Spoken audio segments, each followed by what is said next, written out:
نبی پاک صلی اللہ تعالیٰ علیہ وسلم نا مسجد شریف میں آئے نماز پڑھانے۔ بہت سارے لوگ نا بچپن سے بڑی محبت والے ہوتے ہیں، چھوٹے ہوتے بڑے پیار والے ہوتے ہیں، عشق لگا سی کھیڈاں کھیڈ دی دو۔ چھوٹا سا بچہ حضور مسجد میں آئے نماز پڑھانے تو نبی کریم علیہ السلام نے اپنے نالین مبارک اتارے تو اس بچے نے فٹافٹ اٹھا لیے، اٹھا کے نا پھر اس نے وہ جوتے صاف کیے، صاف کر کے اپنے پاس رکھ لیے۔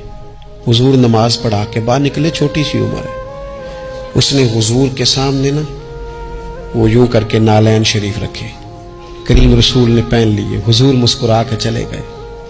کیسا نصیبوں والا بچہ ہے۔ اگلی صبح پھر حضور نماز کے لیے آئے تو اس نے اسی طرح محبوب نے جوتے اتارے تو اس نے اٹھا لیے، پھر حضور کے جوتوں کو صاف کیا، پھر اپنے پاس سنبھال لیے۔ حضور نے نماز پڑھائی، فراغت کے بعد کریم نکلے تو اس نے پھر اسی طرح جوتے رکھے۔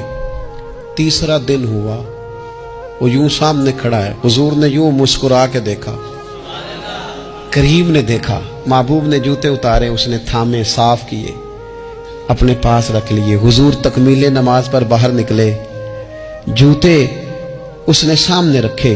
اب حضور نے پوچھا بیٹا کیا نام ہے؟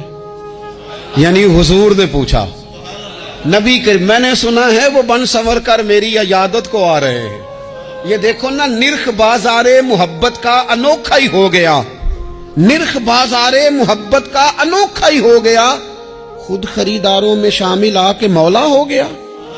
یعنی حضور نے خود حال پوچھ لیا، نبی کریم نے حال پوچھا کیا نام ہے؟ اس نے کہا فلاں نام۔ باپ کا کیا نام ہے؟ حضور فلاں بن فلاں۔ کس قبیلے سے ہو؟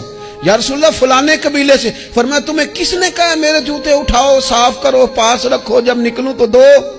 عرض کرنے لگے حضور کسی نے بھی نہیں کہا، میرا دل کرتا ہے۔ یا رسول اللہ میرا دل کرتا ہے، مجھے کسی نے بھی نہیں کہا۔ محبوب کریم نے نا وہیں کھڑے کھڑے دوبارہ رخ پھیرا مسجد کی جانب، کعبے کی جانب منہ کر کے حضور فرمانے لگے اے اللہ یہ تجھے راضی کرنا چاہتا ہے، تو بھی اس سے راضی ہو جا۔ اے اللہ جیسے یہ میری خوشی چاہتا ہے تو بھی اسے خوش کر دے۔